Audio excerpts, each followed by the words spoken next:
Police তুমি যতই মারো, তোমারও দিয়ে মাত্র 18% ওরাও পায়, আমরাও পাই।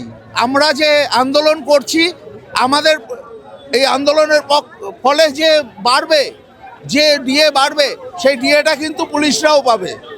কিন্তু পুলিশদেরকে বাধ্য করছে, সরকারও বাধ্য করছে পুলিশকে যে সরকারের কথা মতো চলার জন্য।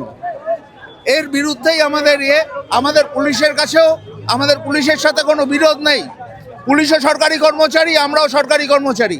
কিন্তু পুলিশদেরকে যেভাবে রাজনৈতিক কারণে ব্যবহার করা হচ্ছে, এই রাজনৈতিক কারণে পুলিশকে ব্যবহার করা থেকে সরকার বিরত থাকবে, এই আশাটা রাখতে পারে। বিরোধীরা যে বলে যে এই পুলিশ তৃণমূল সরকারের পুলিশ, শাসক দলের পুলিশ, একদমই তাই, একদমই সেটাই তো করছে, একদম সেইভাবেই।